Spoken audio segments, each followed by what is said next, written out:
Boa noite, Sergipe. Boa noite, Brasil. Com alegria enorme que estamos no ar no 18º podcast O Xerife. Na noite de hoje, já começamos o nosso programa pedindo desculpa aí aos nossos telespectadores, que atrasou mais do que o normal, mas fazer ao vivo é isso, né? De vez em quando aparecem essas coisas, de vez em quando aparecem esses perrengues. Quem depende de tecnologia, meu irmão, tá fadado a passar por essas dificuldades. Mas o importante é que estamos no ar. Estamos no ar num programa especialíssimo. Hoje, trazendo aqui para o estúdio a companhia de um dos grandes investigadores da área criminal dos Estados Unidos.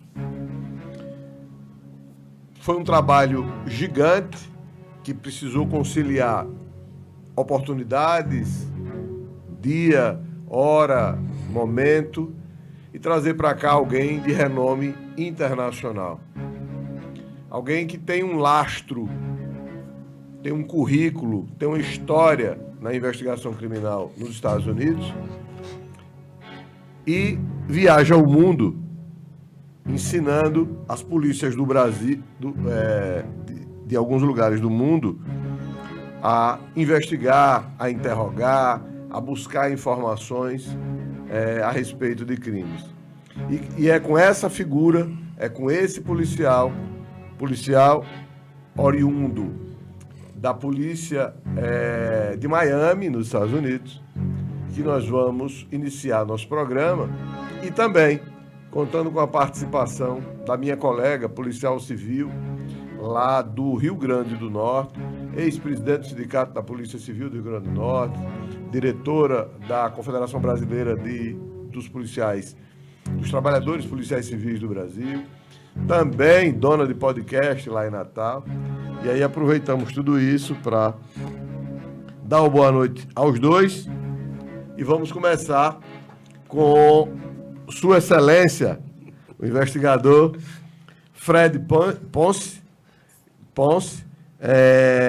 que ele gosta de ser chamado de Fred, investigador Fred. Certo, perfeitamente. Obrigado por seu tempo. Boa noite, professor. Seja muito bem-vindo aqui ao podcast O Xerife. Obrigado. Obrigado por seu tempo. Estar aqui com todos os seus colegas aqui. Tenho entendido que você é um pouco famoso, né? É muito conhecido na polícia. É uma oportunidade para trocar de informação aqui com vocês. Já passamos hoje pelo Instituto de Criminalística, tivemos uma reunião hoje interessante com o diretor-geral de perícias, o coordenador-geral de perícias, o doutor Nestor. O senhor conheceu o Instituto de Criminalística, esteve com o diretor do IML de Sergipe, doutor Vitor, esteve com a doutora Aparecida, que é a diretora do Instituto de Análise e Pesquisas Forenses. Já vamos começar a entrevista assim. O que achou da perícia sergipana por aquilo que o senhor viu? Em comparação com o que estamos trabalhando nos Estados Unidos, eu observei hoje que está muito avançado a perícia daqui mesmo de Sergipe, e em comparação de outras cidades em outras partes do Brasil. Chegamos a conhecer nas salas, área de balísticas e de perícia de documentos, últimos equipamentos que existem, que se estão usando nos Estados Unidos agora mesmo. Pessoal existe, equipamento está feito, tem as ferramentas para fazer todo o trabalho. Eu acho que os casos com a perícia que existe agora vão ser feitos bom trabalho. O que achou? Eu vi que o senhor prestou atenção bem em relação aos equipamentos lá. Sim. São equipamentos de ponta, diria que são bons equipamentos que a perícia sergipana está usando? Todos os equipamentos de padrão, qualidade, últimos equipamentos que se estão usando nos Estados Unidos, em laboratórios particulares também. Equipamento está, ferramenta está aí para eles fazer o trabalho. Então, no geral, a impressão que ficou foi boa.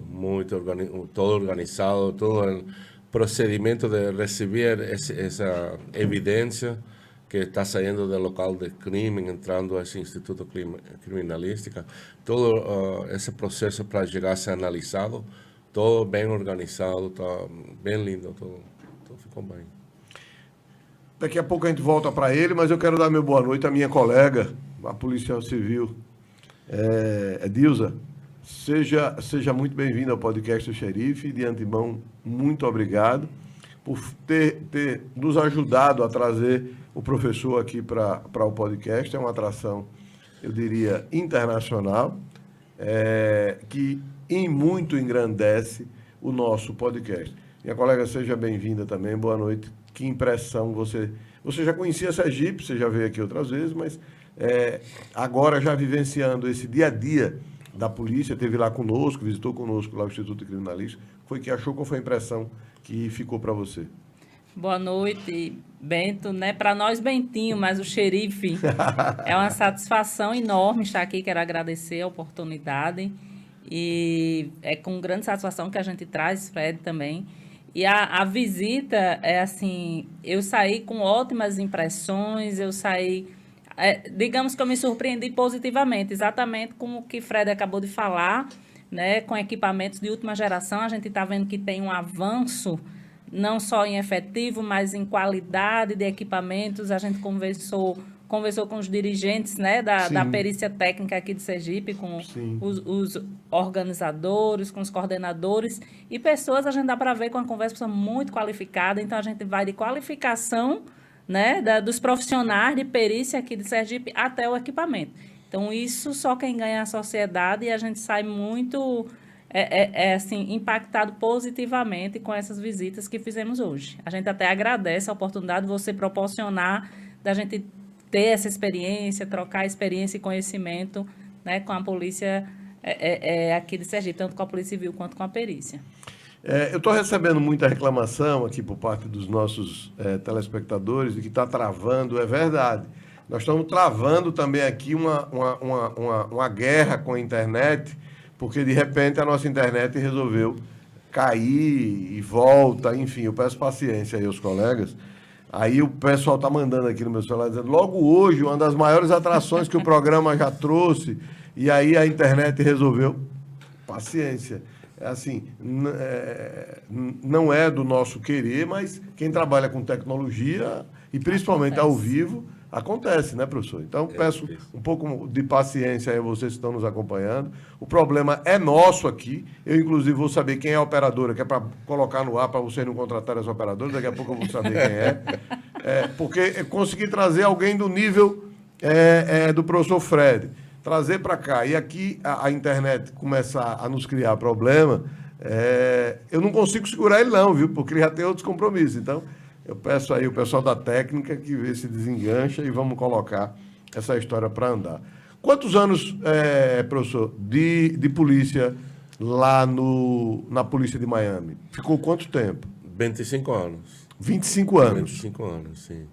Sempre, eu lembro, em outras entrevistas que você deu hoje ao longo do dia, você serviu a Marinha Americana. Antes da polícia. Antes da polícia. Antes da polícia, certo. Ficou quanto tempo na Marinha? 4 anos. 4 anos de Marinha. Sim. Certo. E essa condição de quando saiu da Marinha para a polícia, já era uma vocação? Já era aquilo que você queria? Foi algo que dizia assim, pô, acho que esse é o meu caminho? Não, o que acontece sendo uma pessoa muito jovem, já estava inclinando a essa área de segurança pública, né? E já tinha amigos que estavam entrando na polícia. Então, tinha uma oportunidade de trabalhar como investigador particular, uma idade muito jovem. E há uns 20 anos, cheguei a entrar uma empresa de investigações particular. E aí a dona da empresa me mandou para um curso de interrogações, para aprender o sistema, como trabalha, entrevistar uma pessoa, interrogar um suspeito e isso, né? E aí chegou uma oportunidade de uma entrevista que eu estava presente e foi algo que me apaixonou muito. E ha sido algo de toda a minha carreira, toda a minha vida, de chegar a interrogar a pessoa, a entrevistar pessoas. E então, para mim, o crime que era muito mais grave era um abusador sexual, pedofilia, né? E eu queria interrogar essa pessoa, sendo uma pessoa muito jovem. Queria entrar na polícia para fazer isso. Para isso mesmo. Mas eu tinha que passar os meus anos primeiro como polícia de uniforme de rua, antes de chegar a ser investigador. E chegou uma oportunidade de entrevistar para essa unidade que investiga nesses casos, mas foi muito difícil entrar aí, porque já estavam muitos investigadores trabalhando aí e não existia uma oportunidade de entrar nessa vaga. E existia outra oportunidade, uma vaga no departamento de homicídio, e cheguei a trabalhar como investigador de homicídio. Só para a gente ir acompanhando sua linha de raciocínio. Nesse período aí, já estava na polícia ou na empresa particular? Não, eu cheguei a entrar ao departamento da polícia. Na polícia. Departamento Só para deixar claro para quem está nos ouvindo, o ingresso na polícia americana é diferente da polícia brasileira. Como é o ingresso na polícia americana? Sim, Lá tem duas polícias, como aqui, por exemplo, polícia militar e polícia civil, em separado. Como é que funciona? Não existe assim, não. Na polícia nos Estados Unidos, todas pessoas que são investigadores, em algum tempo de sua carreira, começaram na rua. Só estão ingressando na polícia, tem que passar por um tempo na rua como em uniforme. Patrulha, dirigindo na rua, trânsito e respondendo a outros tipos de crimes, antes de poder ser investigador. Para chegar a entrar na polícia, não é como aqui que tem um concurso. Que tomam um exame, passam o exame e estão convocados para começar a academia. Não é assim? Não é assim. E é como lá? Então, simplesmente é uma investigação de histórico criminal da pessoa que aplica. Tem que passar por um estudo médico, um estudo físico e um exame de polígrafo. Só para o exame do polígrafo, Sim. é o detector de mentiras, seria isso? Exatamente, correto. Tá. Então, já quando essa pessoa passa todos esses exames, que demoram uns 6 meses de investigação com a pessoa que está aplicando, então já pode ser nominado para entrar à academia. Essa academia da polícia são de 6 meses. 6 meses? 6 meses, tá? Já quando se forma, ficam 2 meses mais certificando em diferentes áreas da polícia. Depois desses 8 meses, sai a polícia à rua com um treinador, no mesmo carro de polícia. Estamos em setores, patrulhando nos setores, nossa área de jurisdição dentro da cidade, e como qualquer outro, centro de comunicação manda uma informação, comete um crime. Vai lá, checa. Vai lá, pode mandar 2 patrulhas, 2 polícias para lá, chegam 2 carros de polícia. Mas sempre um por carro. Um por carro. Tá. Os grupos, aí nós vamos avançando já. Aí a pessoa está fardada, o policial está fardado na rua, né? Ele se forma o quê? Sargento? Depois de 2 anos e 8 meses. É decisão completamente dessa polícia. Se ele quer manter uma carreira completa de 25 anos na rua, ele pode. Certo. Se ele quer formar, se ele quer ascender em rango, quer ser sargento, ele vai, existe aí se vai um concurso, tem que tomar um exame, tem que aprovar esse exame. Interno, um concurso interno. Interno na polícia, exatamente. Então, deixa eu ver se eu entendi essa parte final. Não usa mais farda. Não usa mais uniforme, Sim, pode, se quer ficar na rua, sim. Então, vamos lá. O cara formou na academia, são 2 anos e 8 meses. Ele está pronto, ele virou policial, ok? Sim. Se ele quiser continuar sendo, usar farda, ele faz um concurso interno dentro da própria instituição policial. Sim. É isso? Se ele quer ficar como uniformado na rua... Uniformizado. Sim. Se ele não quiser, Aí o que é que acontece? Ele vai para os departamentos, é isso? Homicídios? Exatamente, sí. Então, ¿qué existe? En el plano diario del día, un plano del día, sale un anuncio. Dice, existe una vaga en el departamento de homicidio, quien pueda aplicar, aplica aquí. Y va para el departamento de homicidio, aquí está mi aplicación. Quiero ser investigador de homicidio. ¿Quién es este aquí que quiere ser investigador de homicidio? Este trabaja en Arroba, este sector. Falta un poco de experiencia. Vamos a ver quién es. Investigan, hacen todos los exámenes igual. Y tengo un día de entrevistas. Tengo 12, 13 personas que van a entrevistar ese día. Y el mejor candidato es el que toma essa posição. Sempre que surge vaga. Não é aquela coisa de dizer assim, as equipes elas vão crescendo, não. O policial só entra na equipe se surgir vaga. Claro, exatamente. Tem que haver uma vaga, existe uma vaga. Entendi. Isso para qualquer área de atuação, por exemplo. Se ele quiser ir para o narcótico, a mesma coisa? É mesmo. A mesma coisa. É mesmo. Certo. Se chamam unidades especiais.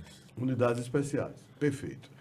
E aqueles grupos táticos, tipo SWAT, em que momento o policial ele pode ir para aquele grupo tático? Quando eles estão avisando que vai começar a próxima escola de SWAT, eles podem aplicar para essa escola de SWAT. Agora, antes disso, tem como um mini como se diz, fiscalizando a eles como se podem chegar a chegar a essa academia de SWAT. Quem faz SWAT tem uma academia própria. Não, a mesma equipe de SWAT prepara essa escola. Certo. Mas eles têm que ser analisados primeiro para ver se podem chegar a condição de SWAT, de fazer o curso. Mas ninguém sai do nada para ser SWAT. Ele só vai ser SWAT se ele sair da própria instituição polícia. Não, eles são parte da polícia já. São já polícia. É isso que eu estou dizendo. Sim. A pessoa, para ir para a SWAT, ele já tem que ser da polícia. Exatamente. Ok. Claro. Uma outra coisa, professor. Quando lá não tem delegado de polícia. Não existe nos Estados Unidos a figura do delegado de polícia. Sim, essa posição não existe nos Estados Unidos. Estamos falando isso hoje na palestra aí na DHPP. Eu, como investigador de homicídio, eu faço o trabalho daqui de delegado, agente de investigação e escrivão. Essas três posições eu fiz como investigador de homicídio. O delegado vem sendo como uma posição mais de supervisor de homicídio, de agentes de homicídio. E todo esse trabalho de delegado que existe aqui, que prepara todo um caso completo e entregar ao Ministério Público, eu faço todo esse trabalho. E como é que funciona? Surgiu um homicídio em uma determinada região. Qual é o procedimento a partir daí? Aí os polícias que estão uniformados e chegam na cena do local de crime, eles chamam aos investigadores. Temos aqui um corpo na cena do crime, existiu o que aparenta ser um homicídio, você tem que responder. E tem que responder em 1 hora. Entre 1 hora tem que chegar esse investigador de homicídio à cena do crime para verificar se existe um homicídio ou não. Sim. Pode estar errado um polícia uniformado, né? E também a perícia tem que chegar ao mesmo tempo. Entre 1 hora tem que chegar à cena do crime. E ali já os polícias uniformados sabem que eles têm que proteger a cena do crime, tem que estar protegida nesse tempo. E aí chega a polícia coordenando e analisando a cena do crime para proteger toda essa evidência que vai ser coletada, analisada no futuro e que seja documentada. Certo. Aí, essa obrigatoriedade do tempo, ela é cumprida no rigor. Em 1 hora, o investigador tem que estar lá no local do crime. Claro, isso no suposto crime, né? Até então, ele precisa chegar para confirmar. Claro, isso é política escrita nos livros da polícia. Tem que estar na cena do crime em 1 hora. E aí a equipe técnica vai ao local junto com, chamado já por vocês, os investigadores. Exatamente. E também pode ser chamado por um supervisor que está já na cena do crime, que é o supervisor dos polícias da rua. Ele pode chamar a toda essa gente à mesma vez. A comunicação completa pode entrar à mesma vez. Investigador de homicídio e perícia pode ser chamado à mesma vez e tem que responder à cena do crime. E quem vai até porque eu vi uma entrevista sua hoje, eu estava do seu lado, e aí eu vi quando você disse que lá é obrigatório que um médico legista acompanhe acompanhe a cena do crime. Quem mais? Porque vai o médico... Sim. Então, o que acontece aí quando chega o investigador de homicídio na cena do crime? Algum momento vai ter que chegar médico legista, né, para examinar o corpo. Isso vai ser depois que já se essa evidência que está perto do corpo da vítima, para que não se vai atrapalhar essa evidência. Não? Se documenta, se coleta essa evidência e depois chega o médico legista. Né? Aí, mesma vez, chamamos o promotor, parte do Ministério Público. Qualquer dia da semana, qualquer dia da noite, o promotor é chamado, se houver necessidade? 24 horas. Então tem sempre um promotor à disposição do trabalho policial. Não só isso, senão... isso só para casos de homicídio que o promotor vai chegar à cena do crime. Não. Agora, temos um promotor que está 24 horas à disposição em plantão para chamar por qualquer pergunta que um investigador pode ter. Pode ser perguntas legais, alguns procedimentos legais que temos dúvida. Podemos chamar a um advogado do Ministério Público para fazer qualquer pergunta. Entendi. Feito o local do crime, aí no dia seguinte vocês acompanham a parte pericial, a parte de que a gente chama de necrópsia. Que a gente chama de necrópsia. Autópsia, sim. Autópsia. Sim. Já estamos trabalhando com o médico legista na cena do crime, ajudando eles com o corpo, identificando, documentando. Estamos tomando fotografias com a perícia, com ele, tirando a roupa da vítima, ajudando o médico legista. Já nesse momento... já no local do crime? No local do crime. Aí, determinadamente, ele que decide e diz que existe um homicídio é o médico legista. É na cena do crime.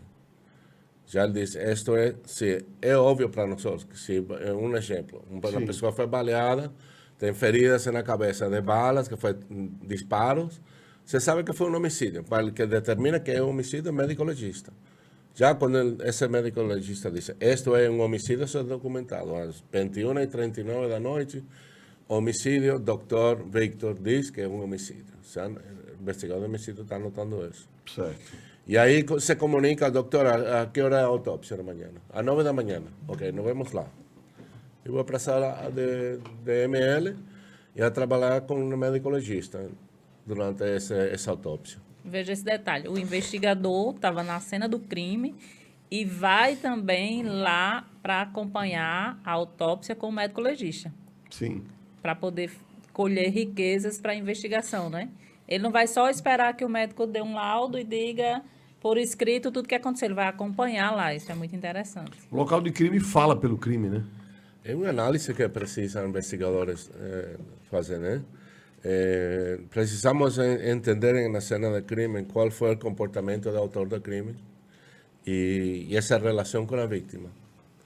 Precisamos entender a victimologia da vítima, quais são os hábitos da vítima e por qual foram as necessidades desse suspeito, desse autor do crime, para selecionar essa vítima. Toda essa análise se entende em essa cena de crime. Por onde entrou o suspeito e por onde saiu dessa cena de crime. É uma análise que tem que ser feita por investigadores. Entendi. Você vê uma coisa interessante, eu não vou me furtar de comentar, por né? favor, porque fica à vontade. Eu já trabalhei no departamento de homicídios, né, em Natal, e a gente ia muito para local de crime. E aqui no Brasil, uma coisa interessante que eu já ouvi Fred falar 2 vezes hoje em entrevistas e a gente conversa sobre isso também, é a atenção para a vítima. O investigador ele não foca só no crime e em quem foi o autor. Ele foca na vítima. A vitimologia, ele quer saber quem foi a vítima, aí conversa com familiares da vítima, quais eram os hábitos da vítima. Então, tudo isso contribui muito para a investigação. E aqui, às vezes, acontece que a vítima fica meio esquecida, fazendo uma comparação aqui com as práticas, né? A vítima, foi a vítima, mas vamos focar aí no que aconteceu e tal. Mas essa coisa da vitimologia eu acho importantíssima. Eu fico assim, já aqui imaginando inovações investigativas que podem acontecer se a gente der maior atenção à vítima. É um dos sucessos que existem agora em investigações criminais, né? É incluir a família da vítima, se estamos falando do caso de homicídio, incluir a família na investigação. Antigamente se estilava separar a família para que não vai atrapalhar a investigação. É muito comum isso. Aliás, eu acho que é a primeira coisa que se faz aqui. Acontece aqui, não conversa com a vítima. Exatamente. Porque acham que não, que a família vai influir a investigação, que eles vão atrapalhar a investigação, vão falar muito. E não é certo. Isso não é um controle que o investigador pode ter. E não se sabe os recursos que tem a família. Podem ajudar muito, muito a investigação. Estamos falando de que são máximo, podem ser 4 investigadores de homicídio trabalhando um caso, e a ajuda que tem na família pode ser enorme, pode ser 20, 30 pessoas que têm à sua disposição recursos que precisa a polícia. Mas, professor, deixa eu colocar uma pimenta nesse ingrediente. Você é um cara extremamente preparado para a investigação, tem curso, nós vamos falar da sua empresa, que ministra cursos pelo mundo afora. Mas quando você diz assim, é importantíssima a participação da família, não já aconteceu da família, em vez de ajudar ela, tendenciar, e essa tendência empurrada pela família, levar o investigador a uma linha de investigação que não necessariamente ou não objetivamente é aquela? Já aconteceu? Acho que pode acontecer qualquer tipo de crime. Agora, a disciplina que tem um investigador tem que entender qual é o método científico de investigar. Né? É simples igual como um método científico de uma pesquisa de qualquer doutor em qualquer faculdade. Né? Que existe em uma investigação? Primeiro existem hipóteses. Nesse ciclo de investigação. Existem hipóteses. Uma hipótese simples é uma ideia. Não tem fundação, não tem evidência, é só uma ideia. Coisas que se falam em salas fechadas entre investigadores. Não se fala na mídia nem em público. Que se pode falar em uma sala fechada? Vamos dizer, eu sou investigador e eu estou dizendo, no, Benton matou a Carlos. Por quê? Porque senti uma coisa. Uma barbaridade. Certo. Barbaridade que se fala. Certo. Não? Certo. Não tem fundação nenhuma. Não existe, certo. Não é certo. E que acontece é que são erradas essas linhas de investigação. Desculpa. Quando erram investigadores, é que eles seguem essa linha de investigação sem ter nenhuma... Não existe nada na investigação que diz que Bento foi que matou. E estão perdendo muito tempo. Já a cena de crime está dando essa informação. Agora, isso é uma hipótese. Uma teoria agora... Desculpa, uma teoria agora... Tranquilo. Uma teoria agora tem evidência. Seguimos teorias porque temos testemunho, que dizem os fatos, pessoa que viu o que aconteceu. Temos evidência que foi coletada. Evidência que apoia informação que testemunha diz e testemunha que diz que existe uma evidência na cena do crime. Já se está formando uma teoria de que foi que aconteceu. Agora já profissionalmente podemos falar e seguir uma linha dessa investigação, não? Que tem que seguir agora o investigador. Agora o investigador tem evidência que tem que ser examinada, tem que ser levada para um laboratório. Esse laboratório tem que voltar com essa informação e dizer exatamente se está correto o que se está analisando ou que nos diz essa evidência. Não? Agora, já quando temos essa evidência, se essa evidência pode identificar a um autor de crime, agora essa reconstrução desse crime tem que ser feita por investigadores. Vamos reconstruir. Temos evidência, temos testemunhos, temos evidência que nos diz. Agora, vamos a reconstruir este crime, a ver se podemos fazer o crime exatamente como aconteceu. Agora identificamos um suspeito. Agora, eu como investigador criminal não posso actuar individualmente para ir aprender um suspeito. Porque todo esse ciclo de método científico, que eu analisei todo eu mesmo, eu não posso ir a aprender uma pessoa só. Eu tenho que conferir com meus compadres, com meus parceiros, meus outros investigadores. Essa é a minha investigação aqui. Essa foi a minha análise. Coletamos evidência, foi analisada, foi verificada, reconstruímos o crime. Você vai analisar o meu trabalho e vai conferir se é certo ou não o que eu estou dizendo. Já depois, então podemos ir aprender a pessoa. O que o senhor quer me dizer, você quer me dizer, deixa eu ver se eu entendi. Você, depois de fechado a sua investigação, você submete essa investigação aos outros colegas da equipe para que eles dêem a opinião deles. Exato. Em que momento o promotor entra aí? Já. Quando já identificamos quem é suspeito, então vamos a citar uma cita com o promotor. Pode ser mesmo o promotor que jogou a cena de crime, foi assinado outro promotor.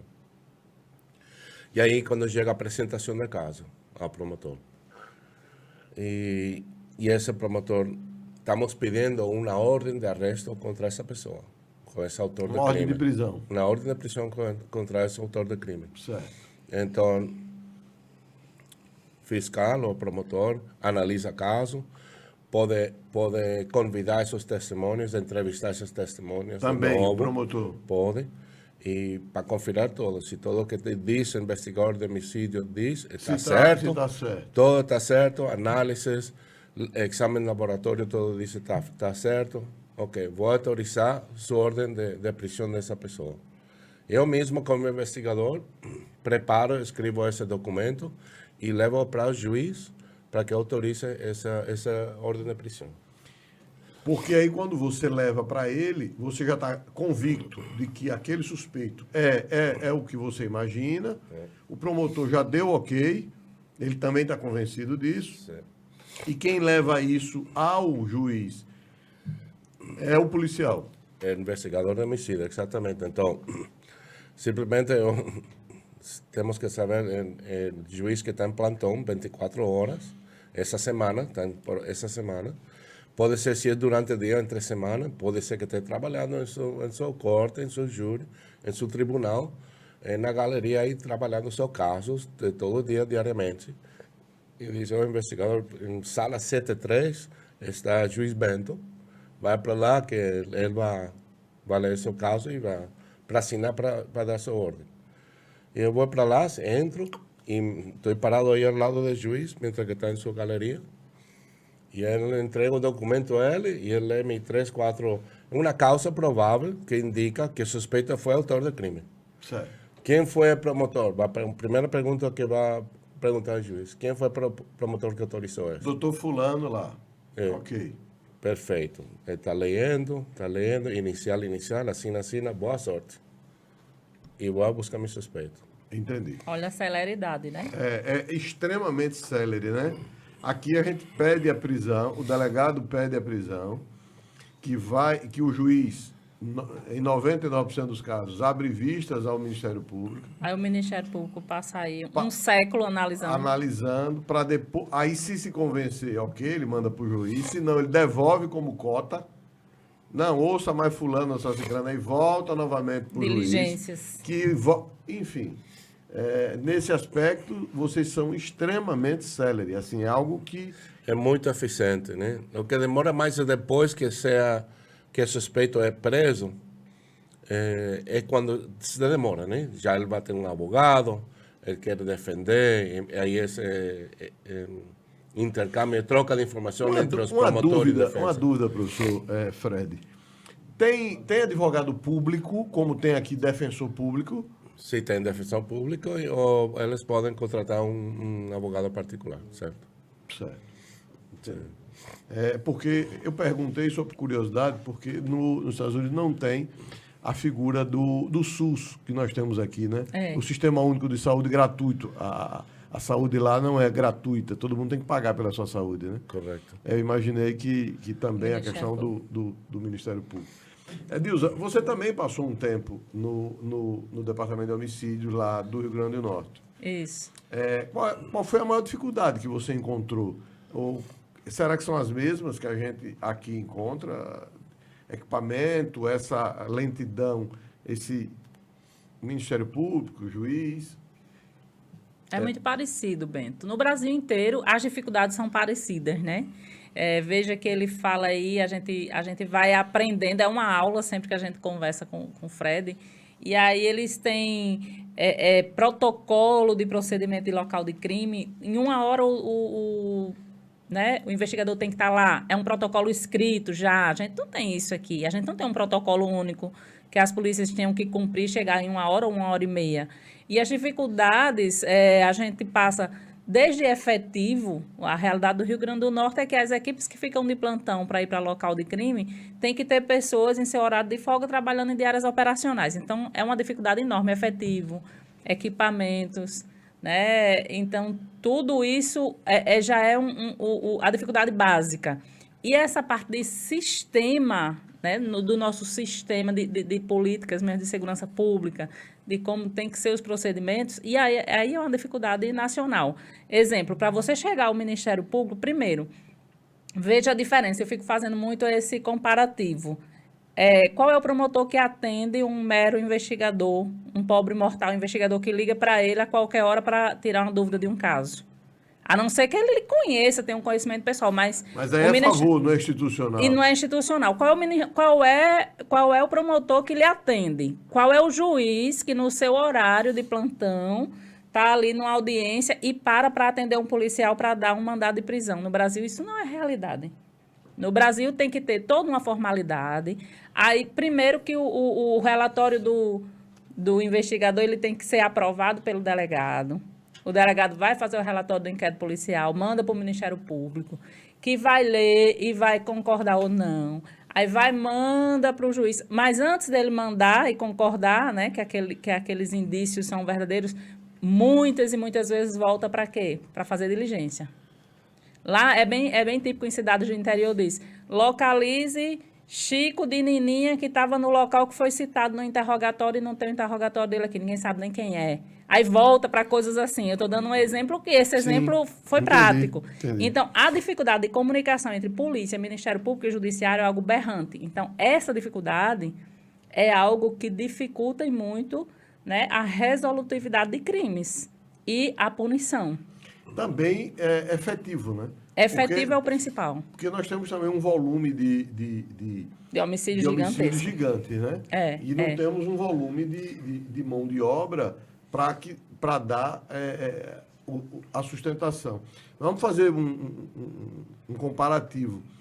Eu conversando com você hoje, você me disse que teve um final de semana de Natal que teve 12 homicídios. Teve. 12 homicídios. Em um final de semana. Há alguns anos atrás, Sim, teve essa coisa de... Inclusive, nós chegamos no ranking de capital mais violenta, né? Graças a Deus a gente saiu disso. Mas é exatamente com base, né, nos CVLIs, né, que são os crimes letais intencionais contra a vida. E aconteceu, sim, de um sábado para um domingo acontecer 12 homicídios. 8, 10, 12, isso num final de semana, não é no mês inteiro. Sim. E com uma equipe de plantão para ir para os locais de crime, para cuidar de tudo. Uma única equipe, né? Com um delegado, um escrivão e 5 ou 6 policiais. Para cuidar e começar essa investigação. Como é que começa, com celeridade, a investigação de 12 homicídios num único dia? Não tem condições. Ontem também nós estávamos falando sobre, professor Fred, sobre esse quantitativo de homicídios.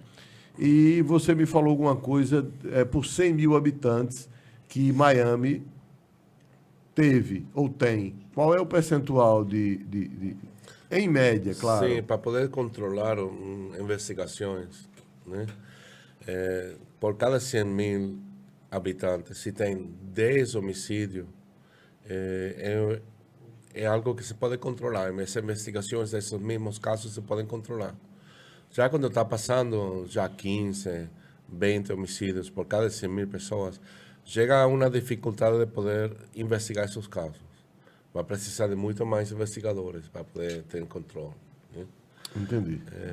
É parte estamos falando que é parte de economia na cidade, depende de fluxo de crime, né? Que existe mais homicídio. Certo. E essas equipes, elas são sempre fixas ou elas podem crescer de acordo com a necessidade? Exatamente, sim. Podem Ser crescer, ampliadas, podem né? ser ampliadas. De acordo com a necessidade. Exatamente. Se está subindo, o fluxo de homicídio está subindo por alguma razão ou outra, pode ser que precisem de mais investigadores para ajudar. Nós vamos falar que você tem ajudado em ajudar a desvendar, né? Ajudado em ajudar é ótimo, fica redundante. Mas que você tem participado de algumas investigações aqui no Brasil. Mas antes da gente chegar nelas, tem algum caso lá em Miami, do período que você passou, que lhe marcou a carreira? Tipo assim, esse caso foi assim fantástico, seja do aspecto investigativo ou seja do aspecto de dificuldade de investigação, ou os dois. Tem algum caso que marcou sua carreira nesse aspecto? Vou contar de um caso, não que o caso foi algo sensacional, sino que foi que mudou minha vida como investigador de homicídio. Foi quando comecei muito jovem como investigador de homicídio, acho que eram 2 anos apenas que entrava como investigador. Foi um assassinato de um jovem de 17 anos que eu conhecia daí do bairro, do vecindário onde ele morava, um menino da rua. E como a parte mais difícil, para mim, a minha opinião, a parte mais difícil de um investigador é ir à casa de uma mãe e tocar a porta dela. E quando ela vai abrir a porta, dizia a ela que seu filho está morto. É trabalho da polícia, não é trabalho da prensa. Esse é um trabalho principal de um investigador de homicídio. E eu cheguei esse dia na tarde, já sabendo que eu tinha que fazer isso. Isso é parte do meu trabalho. Tenho uma direção de onde morava esse menino. Ia tocar essa porta e a pessoa que vai abrir essa porta saber quem é. Se é mãe ou pai. Você é mãe da vítima? Ele disse, eu sou. Ele já me conhecia. Já lhe conhecia? Sim. Quando ela me viu a mim, ela caiu aos joelhos, no chão. E eu tentei agarrar ela, atrapalhar ela para que não vai cair. Aí mesmo, nesse momento, eu disse, ai Deus meu, o que está acontecendo aqui? O que estamos fazendo? O que estamos fazendo como investigadores? O que estamos fazendo aqui assim? Temos que entender que por que não podemos esquecer das vítimas? O que está acontecendo aqui? Essa mãe se estava agarrando sua barriga. O que acontece agora com os casos de homicídio, né? Familiares, vítimas, os pais, mães, irmãos, irmãs, eles são vítimas também. Eles não têm o poder que tem a polícia. Não podem pedir ordem judicial para meter preso uma pessoa. Não podem entrevistar testemunhas. Não podem coletar evidência na cena do crime. Não podem interrogar o autor do crime. Então, o que eles precisam? Que esse investigador de homicídio seja uma pessoa treinada e preparada para representar essa família. E ser a voz da vítima. Esse dia mudou minha vida. E sabendo isso, que acontece. Por isso é que em cada caso de investigação de homicídio tem que estar perto da família. Tem reunião nessa mesma noite com essa família e entregar meu cartão e dizer, você me pode chamar 24 horas ao dia, a qualquer momento. Eu vou atender meu celular por você. Qualquer coisa que está acontecendo no caso que eu possa falar a você, vou dar a informação a você. Essa conexão que um investigador tem com vítimas, com famílias de vítimas, é que apaixona um investigador seguir a investigar casos e não abandonar as familiares. Entendi. E esse caso específico, vocês conseguiram fechar o caso, descobrir o autor e aprender essa pessoa? Sim, chegamos. São casos de crimes de drogas, de narcóticos, né?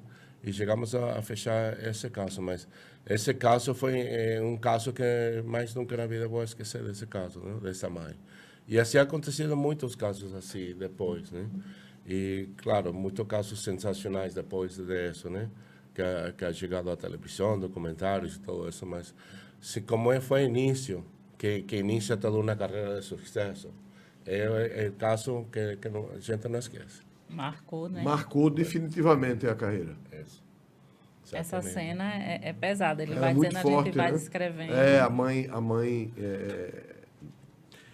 lá em Miami, no estado da Flórida, tem prisão perpétua e pena de morte. Pena de morte, correto. Na Flórida, no estado da Flórida. A pena de morte é para casos de homicídio. Casos de homicídio, casos também de abuso sexual e... Abuso sexual seguido de morte. Pedofilia. Não tem que ser. Pedofilia. Pedofilia, pena de morte. Sim, pode ser. Pode ser. Sim. Eu vou deixar gravado aqui para servir de alerta. E aí eu vou comentar. No estado da Flórida, nos Estados Unidos, aonde o professor Fred foi policial durante 25 anos do setor de homicídio, na Flórida tem pena de morte para os casos de pedofilia. Você já imaginou se a lei brasileira começar a enxergar isso de maneira que... Eu não quero discutir aqui a pena de morte, não me cabe discutir aqui a pena de morte, porque é uma discussão muito mais ampla. Mas de uma coisa eu tenho certeza, sabe, professor Fred e a colega Dilza? Nós precisamos endurecer muito mais as penas para casos hediondos como esse, mas precisamos, acima de tudo, investigá-los. Claro. Porque a maioria dos casos tem um parente, tem um vizinho, tem um amigo, tem alguém da família, tem alguém próximo. Então, acima de tudo, né, a pena de morte ou a prisão perpétua para pessoas desse tipo, mas investigar. Investigar, e aí depois de investigar, comprovar, punir de forma dura. Porque é algo que marca a vida das pessoas, né? Ela, principalmente... Da criança, da mulher, de uma maneira geral, do garoto, de uma maneira geral, né? Não pode ser tratado assim. Eu estou com um caso agora que eu estou ajudando a resolver. Semana passada eu recebi uma mensagem de um pai, que já esse caso aconteceu no interior aqui do estado. Eu recebi a mensagem de um pai que estava já há 5 dias com a filha no hospital porque ela tinha sido violentada, e o desespero dela meu Deus, e nada será feito, mas ele já estava com a guia para fazer o exame de corpo de delito, para comprovar a materialidade do crime. E aí eu liguei para o delegado responsável pelo caso, tomei a frente junto com ele,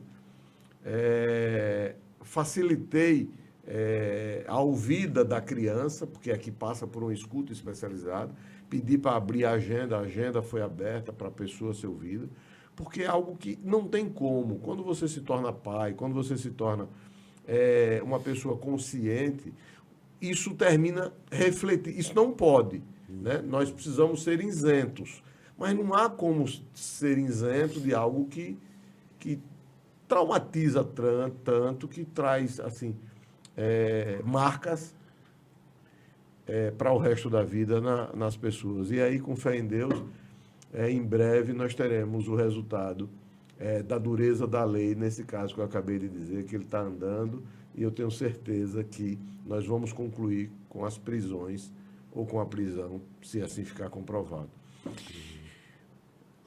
Os estados americanos, eles são independentes. Tem estados que têm pena de morte, tem estados que não têm pena de morte, tem estados que têm a pena de morte por enforcamento, outros por cadeira elétrica, enfim. Cada estado, quando da fundação do Estado americano, ganhou essa liberdade. Correto.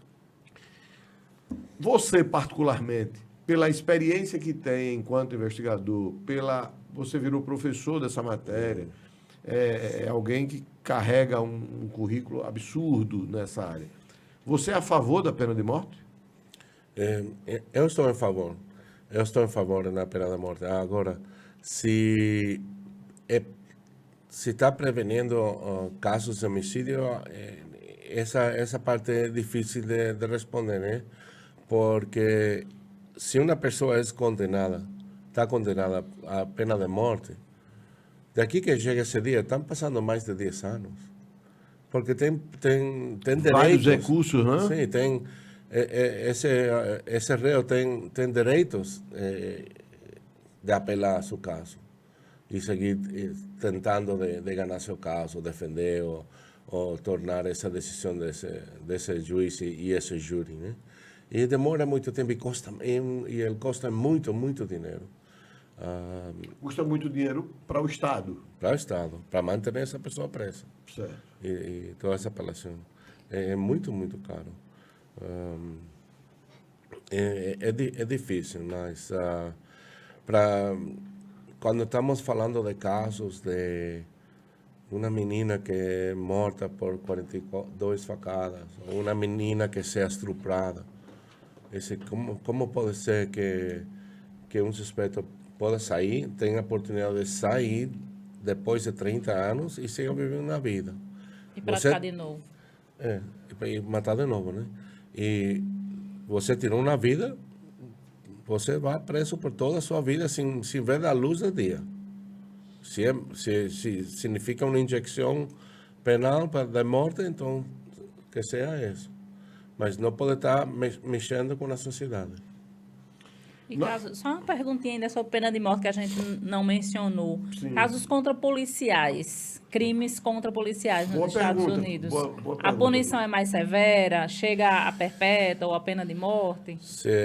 Atentar contra policiais a vida e a integridade de policiais. Sim, atentar pode ser perpétua, né?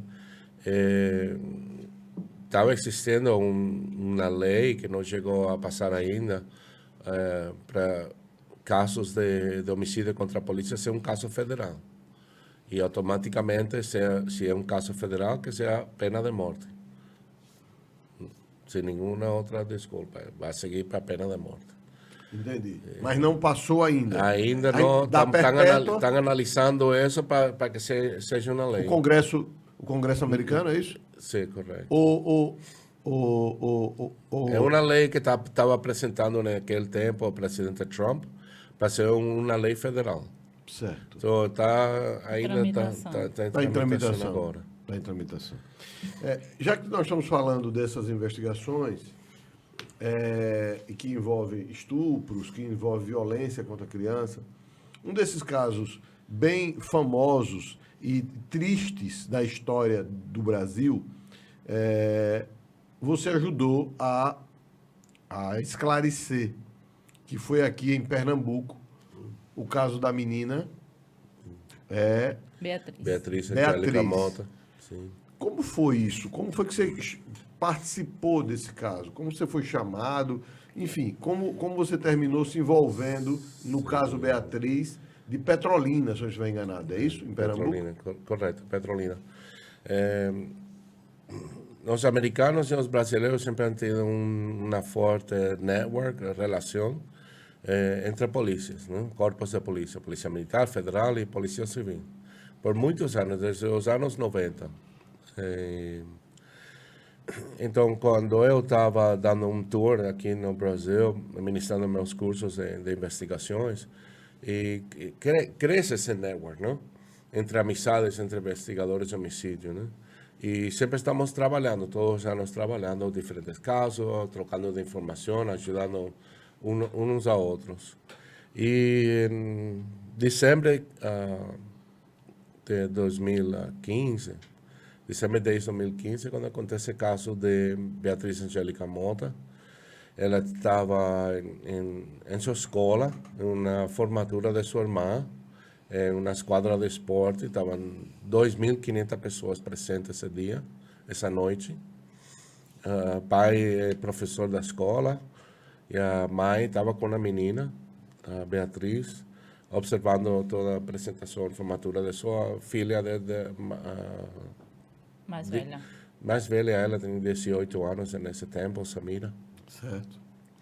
E a menina pediu à mãe para ir para bebedeiro, para ir para banheiro. Estavam outras meninas brincando na área, a escola dela, já estavam aí uns 12 anos ou 13 anos nessa escola, já estavam acostumados a essa escola.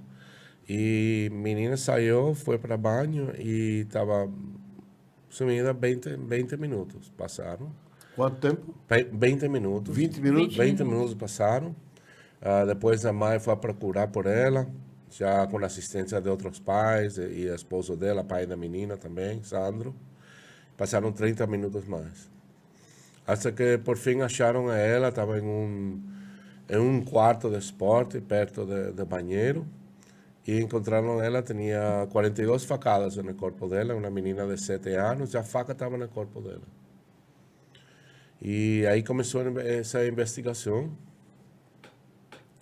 E os delegados, 6 meses depois, me chamaram. Disseram, oi, Ponce, temos este caso que estamos trabalhando, para ver o que você opina neste caso.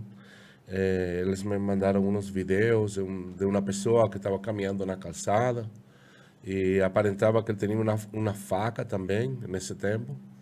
E eu mandei um perfil psicológico de suspeito na análise desses vídeos e que aconteceu nisso. Comecei a ler o inquérito completo do caso e comecei a trabalhar com os delegados. Então, o que acontece é que quando estão saindo os delegados dos casos, estão demitindo os delegados, entra um delegado, sai outro delegado, e vai mudando, e então aí eu perdo essa comunicação entre eles. Mas, ao mesmo tempo, a mãe e pai estão lutando, no caso, todos os dias estão manifestando, não param de manifestar.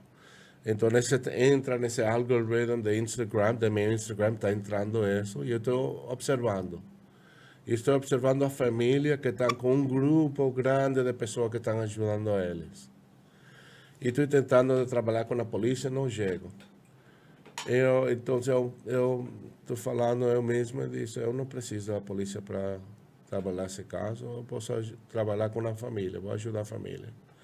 E comecei a mandar mensagem para o Instagram à família, para a Lucinha, a mãe de Beatriz. E mandei mensagem para ela por Instagram, e a FIM responde, e chegamos a comunicar por WhatsApp, começando, eu sou investigador de Miami, investigador de homicídio, quero ajudar você em seu caso. E começamos uma relação com ela e com Sandro, esposo dela, e a começar a trabalhar juntos. Ela tinha que confiar em mim, quem eu sou, eles me investigaram a minha pessoa também. Sim. E aí começamos, passou o tempo, e já no final de 2020, a mãe decide que ela vai caminhar em uma manifestação de Petrolina, Recife. Para protestar. Para protestar, mais de 800 quilômetros. Ela caminhou a pé 24 dias em dezembro desse ano, e a tocar a porta do governador, pedindo por justiça. E 10 dias depois que ela falou com o governador, o autor foi identificado. Nesse início do tempo da investigação, existia uma DNA na faca, y no fue introducida ningún tipo de dado banco de DNA, de codes, nada. Ficó ahí en una faca, dentro de una caja, dentro de un bañero. Y no, si no fuera por Amai en esa lucha de ella, trabajando todos esos años en esas demostraciones de ella, manifestando y gritando y llorando todos los días, y por fin llegó a una solução. Professor, só para eu entender, do dia que aconteceu o fato, para a sua entrada no caso, se passaram quanto tempo? Para identificar de forma o autor, efetiva. 6 anos chegou a identificar o autor do crime, 6 anos depois. Mas quando você começou a ajudar? Eu comecei com a investigação 6 meses depois que aconteceu o crime. Agora eu lhe pergunto, professor Fred, a título de curiosidade, a faca estava ali. Sim. Já tinha sido coletado o material dessa faca? Estava coletada, mas aí ficou. Tá, coletaram o material que estava na faca e não trabalharam esse material, é isso? Exatamente. A DNA foi coletada, preservada e não introduziram essa evidência em os dados de codes, que é dado do banco de DNA. E essa falha que existiu aí, que acontece? Sabemos agora, depois que o autor foi identificado, ele estava preso 2 anos depois que ele matou a Beatriz, estuprou uma menina de 9 anos, na cidade onde ele morava, em Trinidade, não tão longe de Petrolina. Foi condenado a 15 anos, estava preso, já confirmando meu perfil psicológico dele, onde ele iria estar.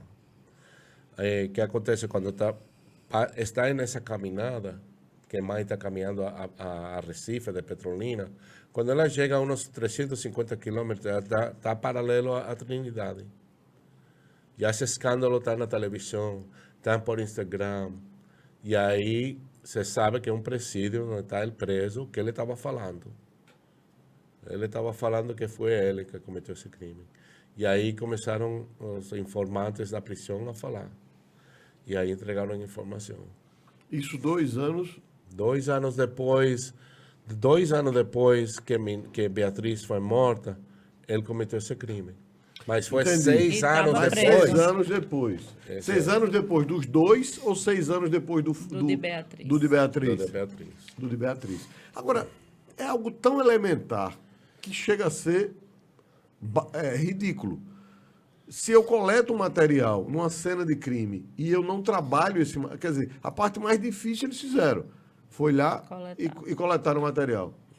E aí não trabalharam isso. Esse material ficou lá...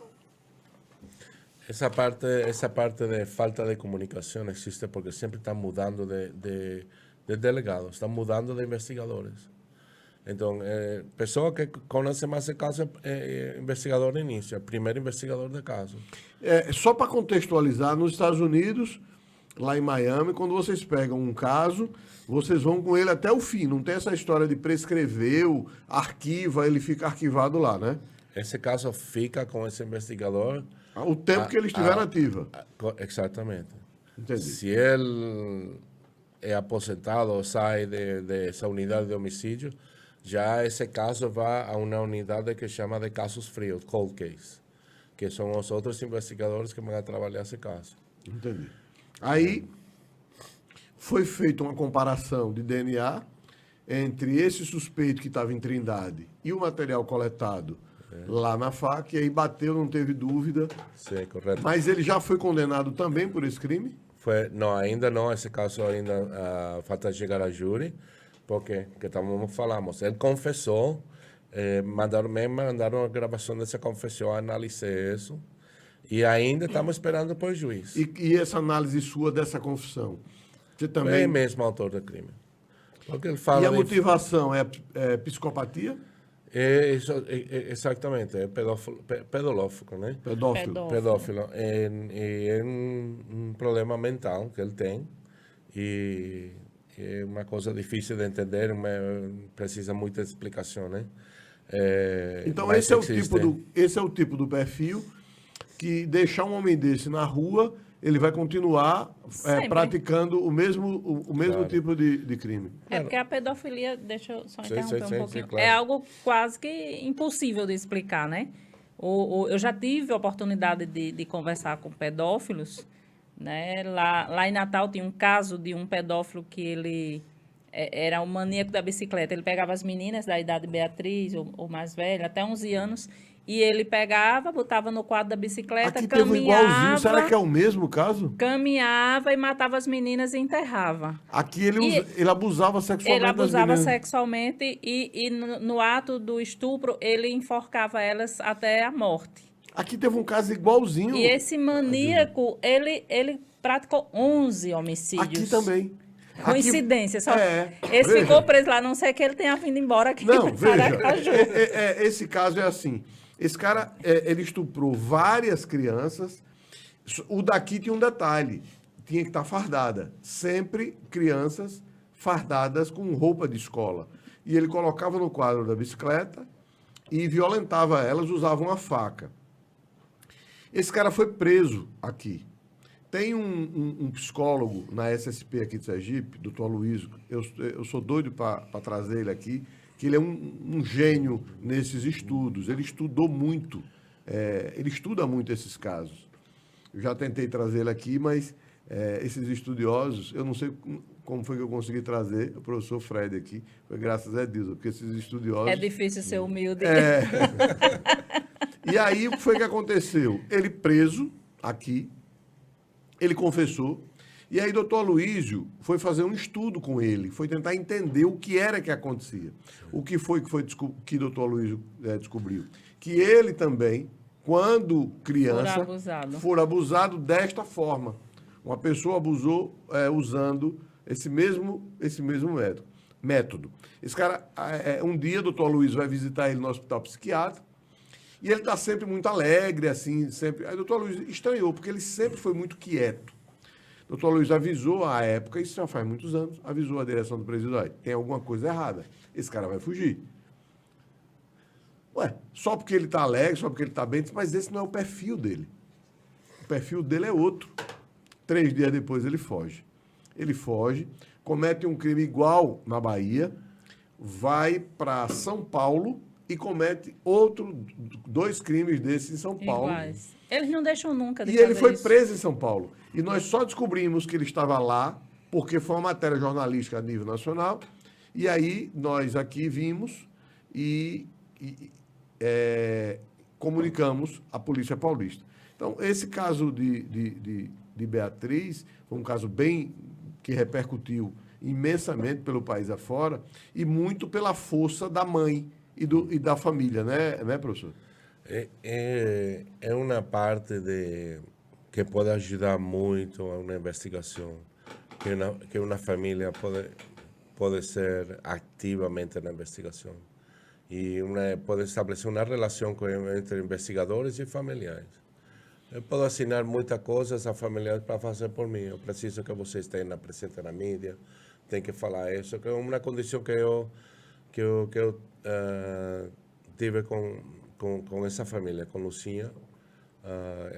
Lucinha foi secretária de Justiça e Direitos Humanos de Pernambuco, agora é vereadora em Petrolina agora, e é uma pessoa completamente diferente. Se transformou, né? Essa mulher já é transformada, e toda essa família é transformada completamente. É outra pessoa completamente, né? Entendendo? E ela segue lutando todos os dias por vítimas e famílias de vítimas. E tentando de colocar uma lei para ter um trabalhador social, um advogado social que esteja com as famílias das vítimas perto delas em uma delegacia, uma pessoa social que esteja perto delas durante um tribunal, explicando o que está acontecendo no procedimento todo judicial, o que está acontecendo com o seu caso. Falta essa comunicação entre a polícia e a família. Entendi. Nos Estados Unidos temos essa pessoa. E Lucinha Mota e sua equipe lá em Petrolina estão tentando de criar essa lei para dessa pessoa.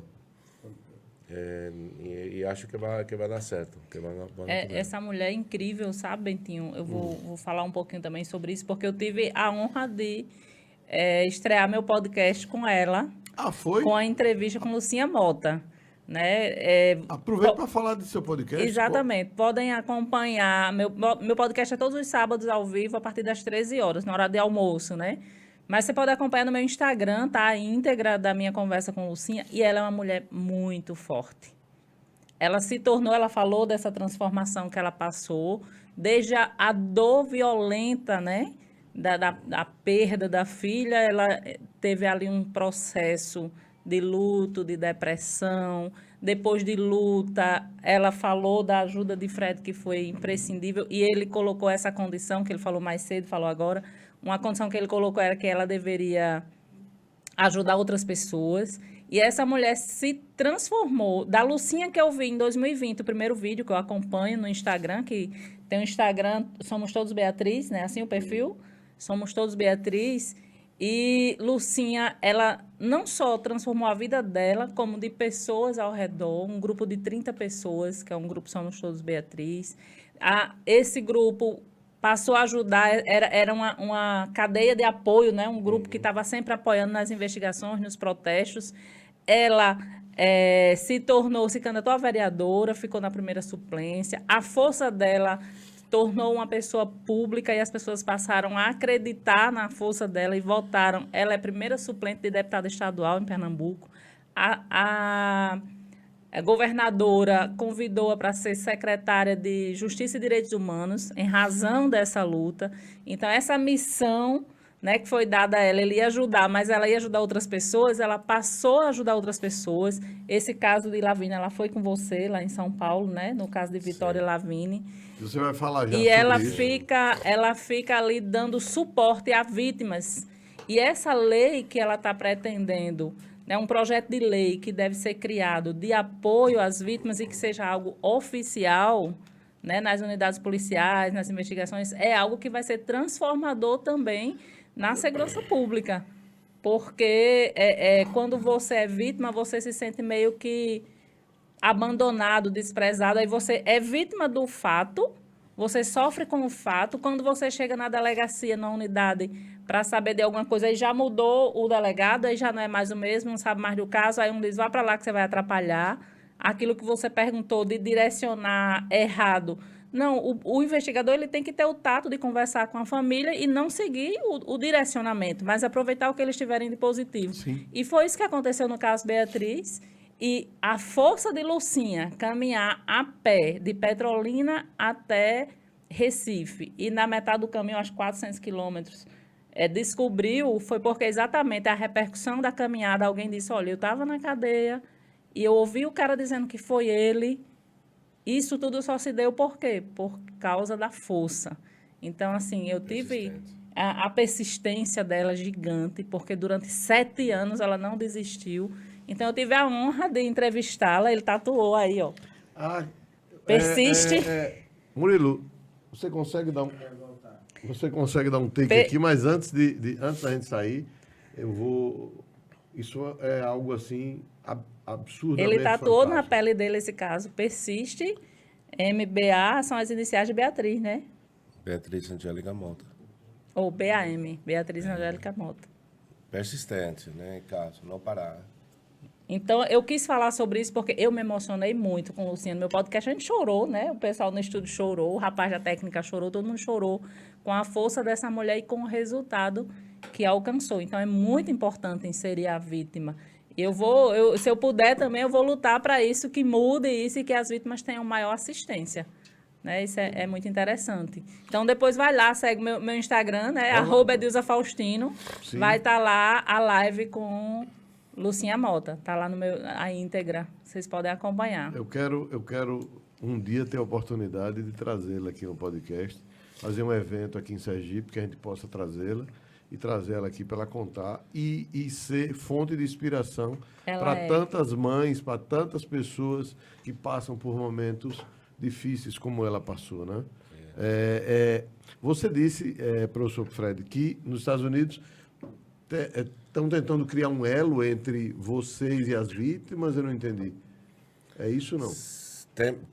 Já existe essa pessoa que trabalha em uma delegacia de homicídio e trabalha também em uma corte de tribunal. E trabalha em escritório do promotor do Ministério Público. Essa pessoa é a pessoa que está em contato sempre com a família, que agenda com a família a data que tem que estar na corte, a data que tem que ir a falar com o promotor. Quando está acontecendo um júri popular, uma corte, um tribunal, essa pessoa está sentada ao lado da família, está explicando o que está acontecendo, quem são as pessoas que estão na corte, em frente do juiz, como participa, que responsabilidade tem cada pessoa.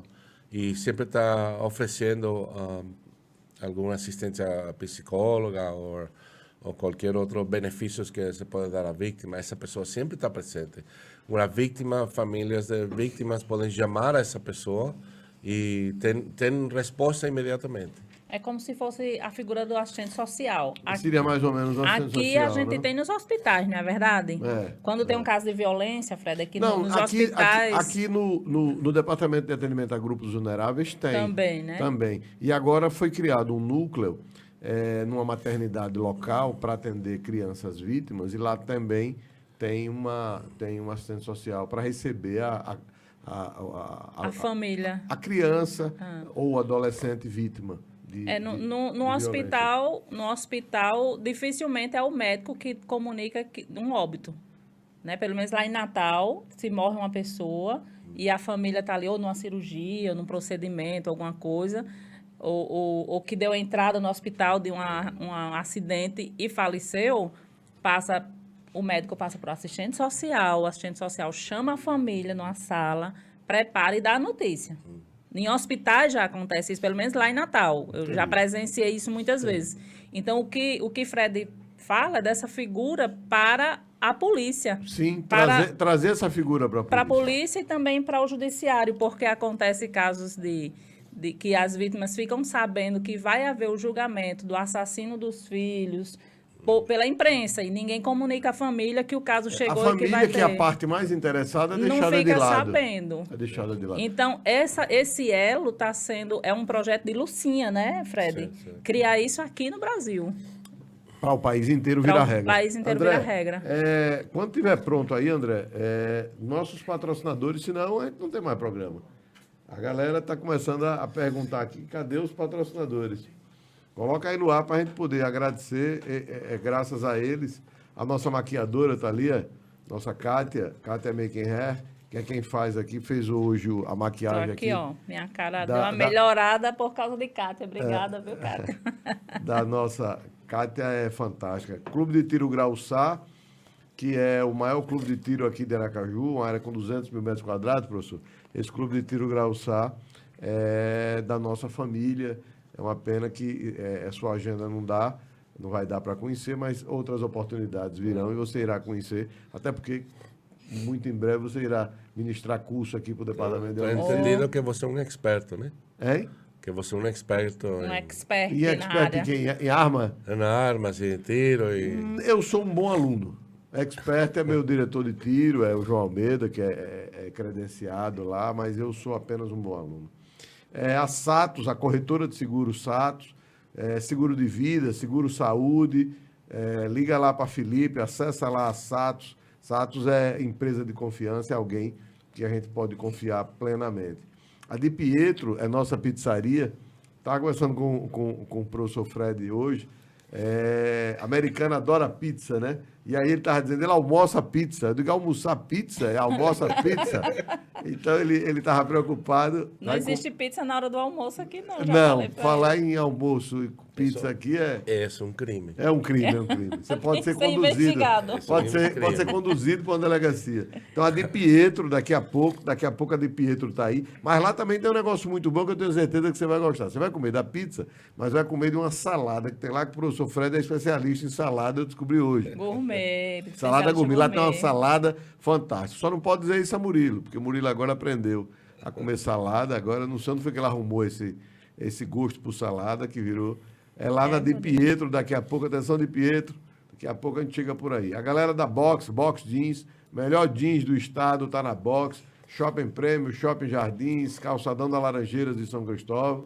Box é o nome da loja, mas não confundam com outra loja. Box é o nome da loja. Seu Moraes, a barbearia, o que existe melhor hoje em barbearia no estado é a Seu Moraes. Hoje não deu tempo eu levar lá o professor Fred para dar um grau aí nos cabelos, mas Seu Moraes é ali nos Jardins, bem próximo ao Banco do Brasil. A 7 é quem fornece aqui o nosso açaí glacial. Grupo A7, melhor açaí do estado é o glacial, que pertence ao Grupo A7. A gente tem sempre um sorteio aqui, as coisas andam bem também aqui em função da glacial do Grupo A7. O P é a agência do nosso Murilo, que está ali hoje me dando trabalho, ele mais André. André hoje eu não vou. André o Fera hoje está tirando meu juízo. Perdeu os cabelos. Porque é o povo reclamando aqui, a internet caindo e o sofrimento aumentando aqui. Aproveito e peço desculpas mais uma vez, o problema é a bendita internet. Mande um alô lá pro Rio Grande do Norte, o povo está lá acompanhando e tá alô, falando Natal, isso aí alô, Natal, alô, Rio Grande do Norte. Sua terra é muito bonita, Natal é belíssima, Ponta Negra é um ponto fora da curva, mas eu vou falar baixinho para você não me ouvir, viu, galera de Natal, que curte aqui é Dilza, lá o seu podcast, os colegas policiais que estão nos acompanhando lá em Natal. Vou falar baixinho para ninguém ouvir. Aracaju é mais bonita. Bom, mas Natal é lindo, é maravilhoso, as praias de Natal, fantástica, mas Aracaju é mais bonita. Mas, enfim, Natal é uma cidade muito bonita, brincadeiras à parte, mas realmente eu me apaixonei muito lá por Natal. Genipabu, aquela praia de Genipabu, aquele passeio. Fantástico, lindo, lindo. Passeio de bug com emoção, né? Passeio de bug com emoção. A mercearia São Jerônimo, lá no Santa Cecília. Eu vi que ela estava com uma promoção ontem, eu acho. Se eu não estiver enganado, é Café Maratá e... É café. Daqui a pouco o Pantera entra. O Pantera está agoniado para entrar e o professor Fred aqui para tomar café. Falei em café, ele lembrou. Café Maratá estava em promoção lá na São Jerônimo, lá na Santa Cecília. É que a produção Murilo fica intertido, mas Pantera ali batendo papo. Será que tem alguma tresor ali entre os dois, não? Vamos apurar quando terminar o programa. Deve dar uma... Se rolar um caso ali, vai ficar um negócio porreta. Murilo e Pantera, eu não sei nem o que é que nasce faltou um ali, né? Tirou do ar, acabou o patrocínio? Era Doca, que é o nosso amigo lá, Doca, que é o homem que providencia de um palito a um terreno na Lua, em Marte, e ele tem loteamento em Marte, Doca. Então, precisar de qualquer coisa, Doca é o cara, ele resolve, Doca tem tudo que você precisar. E esse microfone aqui está funcionando. O que é que está funcionando hoje, além de minha paciência? Está funcionando? O Pantera está pronto? Está pronto? Murilo já soltou ele, porque estavam os dois agarrados aqui. Não sei o que era, não sei se é briga, se é o que era. Cadê o Pantera trazendo café aqui para o nosso... Foi que houve, Pantera? Obrigado, Pantera. Valeu, Pantera, obrigado. Investigador. Investigador, Pantera. Pantera é investigador? Vê se erra. Dê uma olhada pro braço do homem e vê se erra. Parece um espião. Parece que está servindo, mas ele está ouvindo muito. Ele disse que o senhor parece um espião. Obrigado. Obrigado. É legal que esse espião é legal. Um espião elegante. De gravatinha borboleta. Ô, professor Fred, não, pelo menos é um espião elegante, né, não é? Viu a barbichinha dele aqui, Parece perigoso. Perigoso? É perigoso a barbicha? Mas o que era aquele bolo ali com... O café estava esfriando. O padre ele quer voar. Uma coisa bem gelada, né? O café está esfriando, quando ele quer entrar. Aquele lereado que tava com o Murilo lá no pé do vidro, era isso? Era só isso mesmo? É só isso mesmo, né, Murilo? Não tem mais nada, não? Nada, pô. Ele lá e o cara. Ele lá e o cara, aquela morena, né? Tomou muitas esse final de semana? Sábado, compadre, fiquei doente.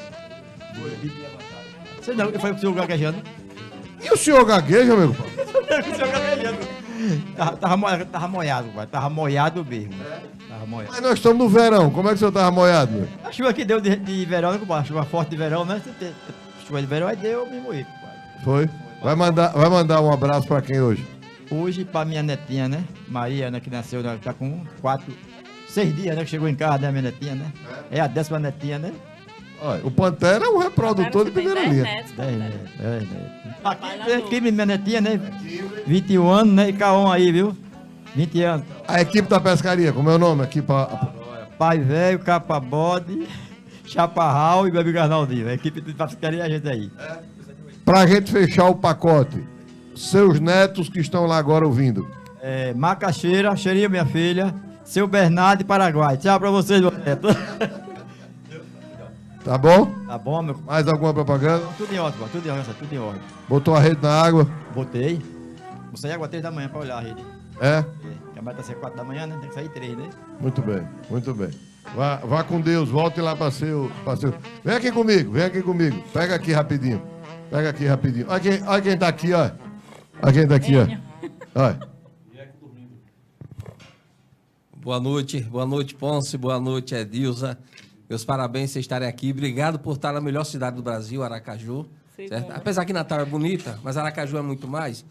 Desculpa aí, pessoal do Rio Grande do Norte. Segunda melhor cidade. Aproveitar. Olha, o Pantera passou tão doido que deixou a porta aberta, olha. Repara. Olha.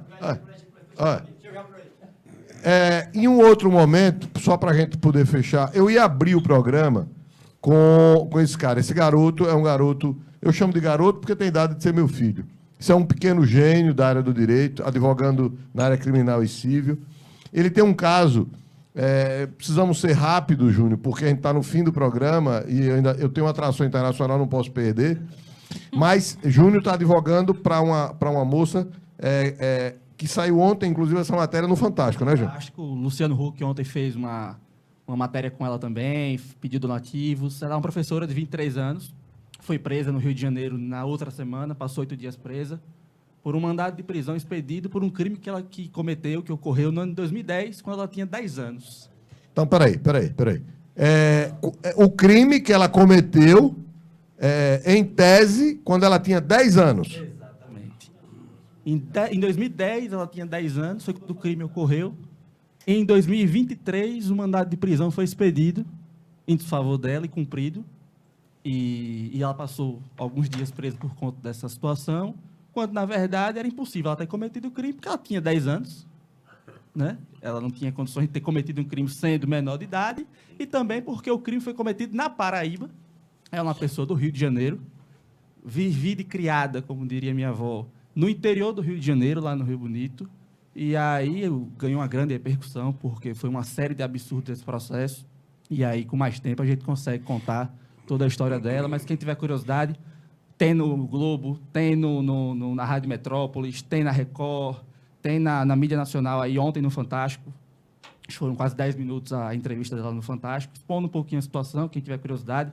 Professora do Rio de Janeiro, presa por um crime quando cometeu 10 anos. Vai ter lá um grande noticiário sobre o assunto.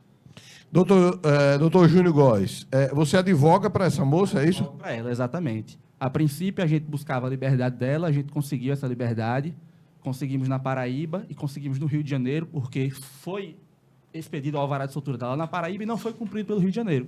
Então, a gente teve que ingressar com a demanda também no Rio de Janeiro, e lá no Rio de Janeiro essa demanda foi cumprida, essa alvará foi expedido, e aí agora a gente tem que finalizar a demanda na Paraíba, porque o processo na Paraíba ainda não está encerrado, e, obviamente, com mais calma, buscar uma reparação do Estado por todo o constrangimento que ela viveu nos últimos dias. Murilo, vamos tentar fazer uma agenda para trazer o doutor Júnior Góes aqui para o programa, para explicar. Próxima segunda é o comandante do Corpo de Bombeiros, que virá para cá. E aí nós vamos trabalhar essa matéria, porque eu também fui vítima de um erro de apuração. Foram 23 anos de sofrimento para provar que era inocente, enfim. Então, isso me incomoda, machuca. Mas tem que trazer o doutor Júnior aqui, doutor Júnior Góes, esse brilhante advogado, para dar detalhes disso e de outros casos que você advoga também. Com certeza. Combinado, então? Vamos agendar uma data? Vamos dizer a data. Está mais do que confirmado. Obrigado, doutor Júnior. Vamos voltar aqui para o professor Fred Ponce.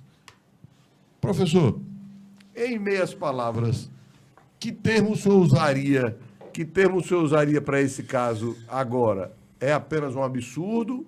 É falta de atenção? O que é que o senhor diria pela experiência de um homem que passou a vida inteira investigando? É o mesmo esforço que estamos dedicados a identificar quem é uma vítima. Temos que identificar quem é um autor de crime. E, além disso, para que um crime seja feito, para que um crime exista, tem que ter uma intenção desse autor. Tem que ser um crime intencional. Não pode ser um crime se não é intencional.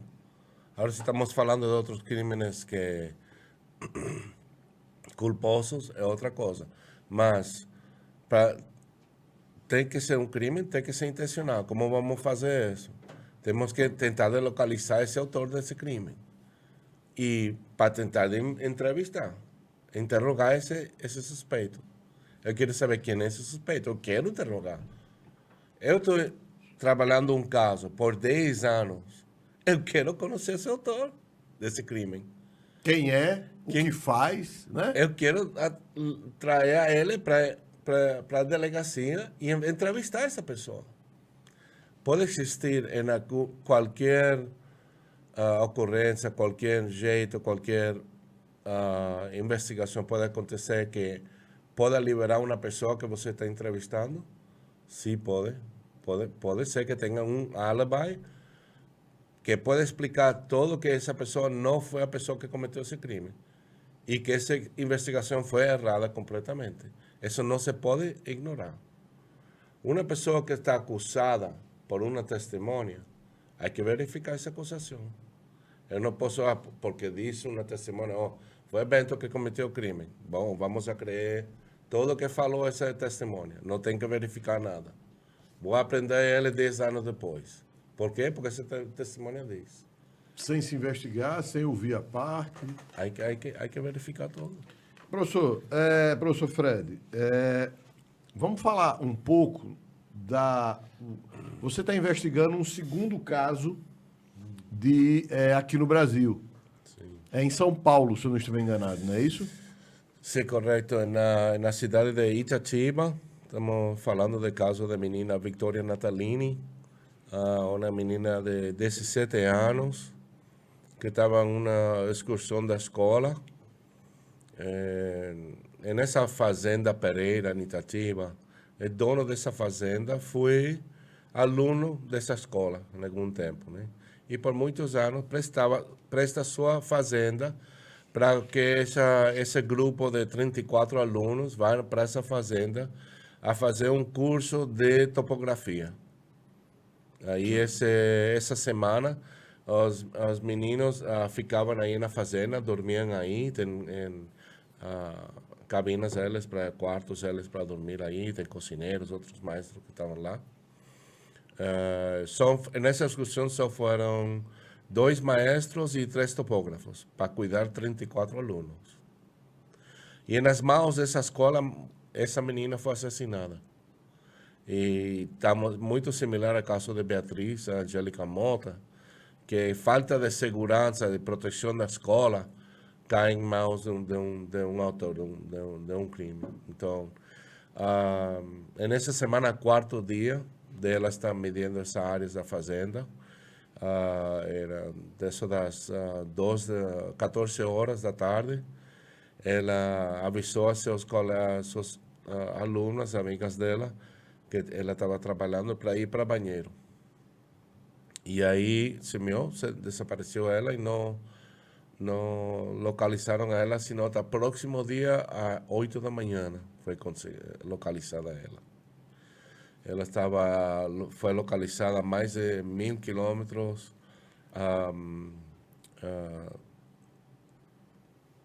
mais de 1.000 metros, mais de 1.000 metros da sede. da área onde elas estavam trabalhando. Completamente oposto ao norte de onde estava a fazenda, onde ela tinha que descer. E o corpo dela foi localizado às 8 da manhã. Ela desapareceu às 2 da tarde. E o corpo dela estava completamente preservado. O que significa que se o corpo dela tivesse ido às 2 da tarde, durante a tarde, do sol, do dia, toda a noite, até 8 da manhã, nesse campo aberto onde foi localizada, a decomposição desse corpo hubiera sido avançada. Mas pues, foi preservado.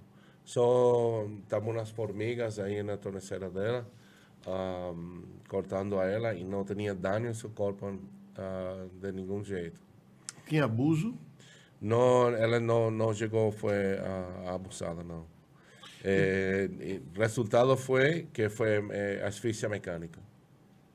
Foi sufocada, digamos Sim, assim. foi sufocada. Então, pelo que o senhor está dizendo, ela foi morta em um outro local e trazida para esse local, é isso? Correto. Então, o que acontece quando o coração para de palpitar, quando uma pessoa morre, a sangue desce, não? A extremos do corpo, onde que tem.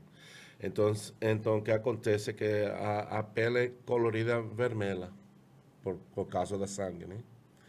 Então, se um corpo está acostado assim, vamos supor, nesta mesa, e você levanta esse braço dessa pessoa morta, vai estar uma marca aí da mesa aí, branca, né?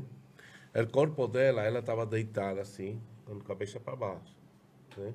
Ela tinha essas marcas de livores, que se chamam, de livores, nas costas dela. So, ela estava morta em algum lugar da costa de atrás, assim, em um lugar preservado. E a dessas horas da manhã, cedo, seu corpo foi levado e tirado aí. E em que pé está esse inquérito? Há quantos anos? Ainda está em delegacia? Sim, então... Está na fase apuratória ainda? Esse caso muito similar ao caso de Beatriz, também foi foi em setembro de 2015, esse caso. E agora, os delegados pediram a um juiz para fechar esse inquérito. Fechar é arquivar? Arquivar o caso completo e não querer investigar esse caso mais. E o único jeito que vão poder abrir esse inquérito com autorização de um juiz é que se a família chega a localizar nova evidência para abrir esse caso. É incrível, né? E você está nesse caso já há quanto tempo? Este ano comecei a trabalhar. Chegou agora, sim, né? Sim, cheguei a entrar com a família agora. A família já conhecia que eu estava trabalhando com a Lucinha Monta. Eu viajei já, foi quanto? 3 semanas atrás? 2 semanas atrás. 2 semanas atrás, eu fui com a Lucinha Monta a São Paulo, a Itatiba, conhecer a família de Vitória Natalini. A Lucinha Monta sigue cumprindo o que ela prometeu de ajudar outras famílias. E temos uma investigação paralela, ajudando a família de Vitória. O pai é João Carlos, a Natalini, pai a pai da Vitória. Você vai ver por todo o YouTube, por internet, Instagram, de Vitória a Natalini, e essa luta dessa família para localizar uma resolução desse caso. Tem um perfil de Instagram, Vitória Natalini Vive. Sim. Entendi. Tem uma recompensa de $50.000, de 50 mil reais, desculpa, 50 mil reais para qualquer pessoa que tenha informação que chegue ao autor desse crime. Você também, professor Fred, fale um pouco da sua empresa. Você hoje tem uma empresa que você viaja ao mundo. Você já deu um curso aqui em Aracaju, em 2014, na Cadepol. Esse curso foi bancado pela Embaixada Americana aqui no Brasil. Você passou por aqui, ministrou um curso de investigação, é isso? De investigações de homicídio. Investigação. Como agora estou aposentado agora, sigo analisando casos de homicídio ainda. E com minha empresa, estou ministrando cursos. Como é o nome da sua empresa? E quem estiver nos ouvindo e vai ver durante muito tempo lá na internet, se tem alguma dúvida, quer lhe consultar, como é que faz? Como é? Eu estou vendo aqui que entrevistas e interrogatórios, Citigroup, é isso? Citigroup é a empresa. A empresa é Criminal Investigations Training Group, Citigroup. E podem entrar a meu mesmo Instagram, Freddy Ponce 25. E aí podem ver todos os cursos na página web do Citigroup. E todo o que estamos oferecendo. Este curso de entrevistas e interrogações é um curso que estamos apresentando agora à Polícia Civil. E aqui de Sergipe, né? Porque hoje nós passamos pelo Departamento de Homicídios e Proteção à Pessoa, você fez uma palestra e tal. Esse material será encaminhado para o Departamento de Homicídios daqui. Claro, exatamente. Aí, desculpe, você falou que quem quiser ter contato com você, com a empresa, quais são os canais e como é que faz? É o Instagram, Facebook? Se por meu Instagram é Freddy Ponce 25 ou por página web Criminal Investigations Training Group ou Citigroup em Google, simplesmente Citigroup. Citigroup. Sim, é o nome da empresa. E aí podem entrar na minha página, está traduzido a português, está na página portuguesa. E tem toda a informação dos cursos estão ali. E são cursos de investigação só para a polícia e para a perícia. Polícia e perícia. Sim. A empresa é exclusiva para trabalhar treinamento de policiais. Para treinamento de policiais. Nós estamos caminhando para o final. Foi uma noite assim que tivemos vários problemas de internet, mas acima de tudo tivemos um conteúdo de um padrão fora da curva. Mas eu preciso lhe perguntar uma informação que chegou aqui para mim. Você também é perito. Você também se formou em perito lá. Você trabalha também como perito, se houver necessidade, por exemplo, durante uma investigação. Você também trabalha como perito? Sim, correto. Em minha empresa, minha equipe, parte da minha equipe para analisar estes casos de homicídio que eu estou trabalhando. Em minha equipe tem médico legista, tem outros peritos, outros investigadores de homicídio, tenho promotores em minha equipe que analisamos todos estes casos e apresentamos um relatório para a família, para uma análise completa de caso. Isso em qualquer lugar do mundo. Foi contratado, você vai... Correto. A primeira coisa que eu vou pedir é inquérito policial e chegar a falar com a família e trabalhar com a família. Não é que eu vou fazer trabalho da família. A família tem que estar trabalhando no caso presente também, né? Tem que estar ativo no caso também. Entendi. Tem uma coisa curiosa, que eu sei que você se formou na melhor academia de perícia dos Estados Unidos. Sim. Como é o nome da academia? National Forensic Academy, na Academia Forense Nacional nos Estados Unidos, no estado de Tennessee.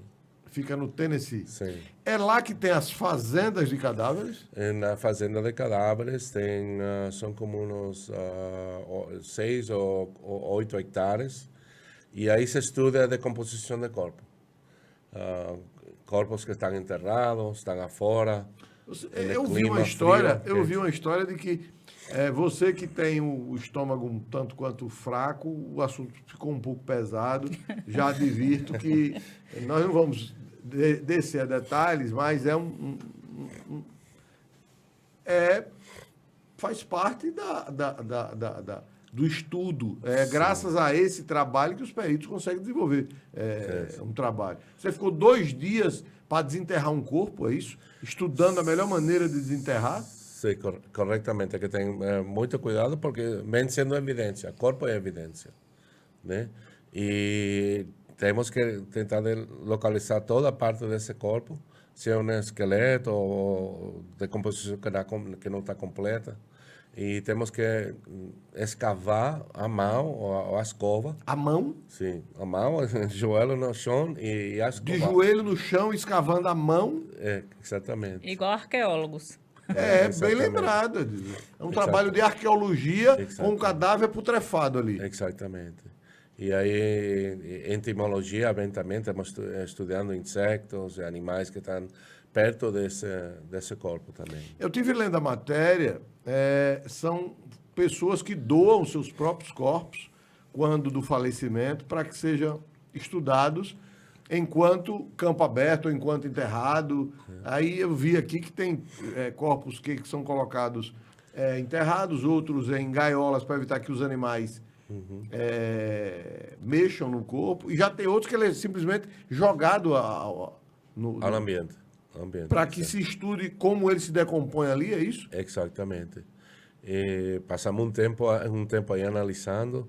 É um trabalho difícil para entender também trabalho de perícia, né? Já que se sabe que tem que fazer um delegado, que tem que fazer um investigador da gente. Não só estamos chegando à cena de crime e anotando em um quaderno que estamos analisando uma cena de crime. Como pode ser possível que eu, como investigador de homicídio, estou olhando a um perito que está em um chão com um corpo morto e eu estou parado fazendo nada? Eu tenho que ajudar. Para eu ajudar, eu tenho que entender o trabalho deles. Entendi. Eu vi na matéria que os crimes, os dados coletados por pesquisadores são úteis para a investigação da medicina legal e medicina forense, né? É aquele trabalho que ninguém quer fazer, porque é um trabalho pesado, né? Mas que é imprescindível para vocês entenderem, é isso. E para a preservação de cena do crime, preservação de evidência. Então, se essa evidência está em um local de crime, tem que ser transportada e levada para a ML, para a sala onde está o médico legista. O investigador de homicídio tem que seguir essa evidência. Como você vai não estar conectado com essa evidência? Vai deixar que o doutor, o médico legista, faz essa autópsia e você não vai estar presente? Se o caso é seu, né? Se é meu caso, claro. Agora, eu quero estar na cena do crime, mas eu não quero estar ao lado do médico legista que está tratando com minha evidência. Eu tenho que estar aí. É parte do meu trabalho. Entendi. É algo meio que um sacerdócio. Você tem, não é só os louros que colhe por resolver o caso, mas para resolver o caso você passa por situações bem difíceis. Vocês falando sobre isso aqui, sobre essa fazenda, eu lembrei mais cedo quando uma das meninas fez uma cara meio assim, como é que alguém doa o corpo? Sim, né? Foi no debate no DHPP. no DHPP. Nossa, doa o corpo para deixar lá em putrefação, não sei o quê. Gente, é a mesma coisa que muita gente é voluntário para doar o corpo para estudos em universidades. Sim. A única diferença é que nas universidades vai ter Preservam, ali, né? vão estudar anatomia, vão estudar determinadas doenças, os médicos, eles usam exatamente cadáveres que as famílias doaram. Então, é a mesma coisa. A diferença é só a finalidade, que no caso é para investigação e para um perito saber o que acontece com um corpo humano. É meio macabro? Mas é necessário. É necessário. Se você ciência, comparar... né? É ciência. Se você comparar, é a mesma coisa que acontece nas universidades, nos cursos de medicina. E eu vi também na enfermagem. matéria que tem fila para doação de corpos. Tem gente que já se inscreveu. Olha, no dia que eu falecer, meu Pode corpo é para doar. ser doado. Tem 180 pessoas. Tinha uma fila de 180 doadores. Foi nessa universidade que ficou lá quanto tempo, professor? Você São essa academia de 10 semanas. 10 semanas. 10 semanas, essa academia é vinculada com a Faculdade de Universidade de Tennessee. E ficamos lá. Foi pago pelo Estado ou foi recurso próprio? O Estado pode pagar, mas esse eu paguei particularmente. Porque eu Para queria... ter A nível de conhecimento. a nível de conhecimento. Isso. Você tem mestrado, está concluindo um doutorado, né? Estou concluindo agora doutorado em comportamento científico e justiça criminal. Minha maestria é em psicologia forensica. E o doutorado, qual é o... Comportamento científico e qual justiça universidade? criminal. Universidade Nova Southeastern University em Fort Lauderdale, na Florida. Lá na Flórida. Sim. Entendi. Já pronto. Já pronto. Já pronto, muitos Falta anos só trabalhando. apresentar Só falta, a só tese. falta ir lá e Já estamos formando já pronto aqui em abril. volta. Hoje você está praticamente residindo no Brasil, ou já reside no Brasil? Eu estou nos Estados Unidos e estou aqui muito. Estou viajando, vamos dizer que estou viajando Virou muito. um no Brasil. Robson Crusoe, um cidadão do mundo. Até porque pode ter casos aqui, pode ter casos lá, em qualquer lugar, né? Sigo voltando aos Estados Unidos porque tem muitas delegacias que são meus clientes e tem muito bons esses contratos, não posso esquecer deles. Lá nos Estados Unidos. Sim. Entendi. Bom, nós estamos caminhando para o final. Apesar das dificuldades, conseguimos fechar aqui o nosso programa. Eu quero, em nome da produção, em nome do meu podcast, cadê André Ofera? Está ali. André, você me deu trabalho hoje, viu, André? Me deixou aqui diante de convidados tão ilustres, mas enfim, deu tudo certo, isso é que importa. Minha colega Dilza, colega de trabalho, colega policial, porque eu tenho um carinho grande, conheci na luta sindical, conheci nessas caminhadas aí, buscando direitos lá em Brasília, enfim. Quero agradecer a você de coração por ter sido esse instrumento que trouxe para cá o professor Fred, alguém de um conhecimento acima da média. Fique à vontade para as suas considerações finais, mas leve meu carinho, meus agradecimentos e minha atenção ao povo rio-grandense e principalmente ao pessoal lá de Natal, a Jandi, como é o nome dela? Eva. Eita, agora eu fiquei sem voz. A galera toda, os colegas policiais civis lá do Rio Grande do Norte. Essa cidade bonita que realmente Natal é uma cidade linda, o Rio Grande do Norte é uma cidade muito bonita. Obrigado, viu, querida? Eu que agradeço o acolhimento de vocês. Aracaju é linda. Eu vou falar baixinho também. A segunda mais bonita do país. Tem Natal, né, no meu coração, tenho que falar. Com certeza. E a oportunidade incrível, as visitas que fizemos, onde pudermos ir levando o Fred, de repente, para ajudar a melhorar o conhecimento dos policiais e investigadores no Brasil. A gente vai fazer isso. A gente conheceu o Fred em 2014, também eu fiz esse curso de investigação de homicídios. E é extremamente importante. Em Natal, exatamente. E é extremamente importante que a gente possa trocar essas experiências, que a gente possa estar aprendendo. Todos os dias, conversando com ele, eu aprendo muito, muito mais. E a qualificação é de extrema importância, né? Ele traz uma oportunidade de qualificação aos policiais. Seria interessante que isso fosse abraçado pelos governos, pelas secretarias de segurança, né? Lá no Rio Grande do Norte a gente está tentando isso, em outros estados também. Porque nunca é demais conhecimento, principalmente para a investigação e para a solução de crimes. E crimes contra a vida, que é o principal que a gente falou até aqui agora, mas ele também dá outros cursos, como de perícia criminal, de local de crime e tudo. E, assim, a oportunidade que você está abrindo aqui para a gente, né, vai ficar gravado, as pessoas vão poder acessar, a gente vai estar à disposição também. Se tiver dificuldade em localizar Fred, entra em contato comigo também no meu Instagram, que eu vou estar passando o contato dele. Repita seu Instagram aí. Meu Instagram é @edilzafaustino. Né? A gente tem também nosso canal no YouTube, que também é @liveedilzafaustino. E a gente vai levar aí, onde a gente puder levar essa mensagem de qualificação, essa coisa também do acolhimento à vítima, tudo isso em torno de prestação de segurança pública para a sociedade, a gente vai porque vira uma missão, né, Bento? A gente que é policial vira missão. É um sacerdócio. Eu já estou aposentada também, mas eu passei 26 anos atuando em vários casos também, em vários departamentos, passei por vários, e a gente fica no sangue, né? A gente tá aí, você com seu podcast que fala de segurança pública o tempo todo. O tempo todo. Depois de 37,5. Pois é, uma coisa que a gente carrega para o resto da vida. Eu estou à disposição e muito obrigada, e principalmente pelo acolhimento aqui em Aracaju. Obrigado, querida. André, dá um take aqui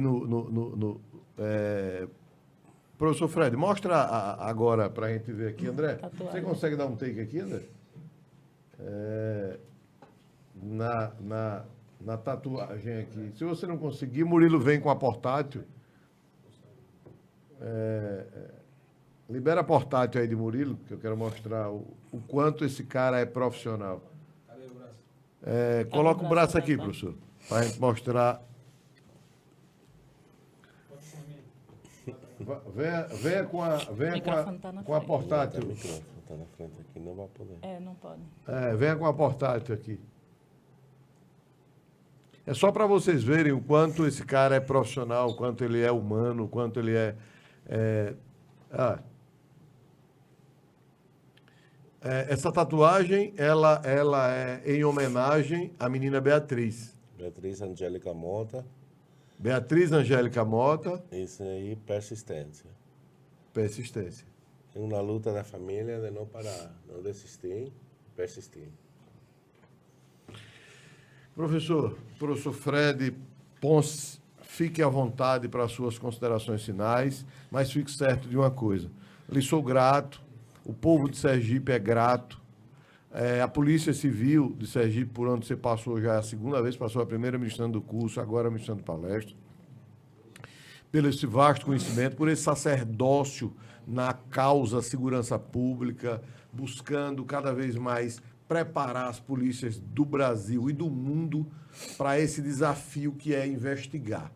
Então, nosso muitíssimo obrigado, que os espíritos de luz continuem lhe iluminando, a você e a colega Dilza, lhe encorajando que não deixe que as dificuldades são imensas, né? A cada dia que passa, o crime vai se aperfeiçoando e nós, enquanto policiais, vamos nos aperfeiçoando para ir atrás deles, né?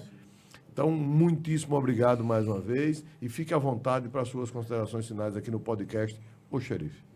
Obrigado, muito obrigado. E obrigado por seu tempo, a toda essa equipe que está aqui ajudando, minha amiga lá. Maquiadora, por toda a sua atenção, ela identifica um problema. E por sua dedicação à polícia também. E trazer a convidados aqui que têm informação para toda uma sociedade que precisa saber, entender o trabalho difícil da polícia, que não é um trabalho fácil, muita dificuldade. André, estamos prontos para encerrar? Fiquem todos com Deus. Próxima segunda-feira, o nosso convidado é o comandante-geral do Corpo de Bombeiros de Sergipe. E tenhamos todos uma boa noite e que nosso Senhor Jesus continue nos abençoando.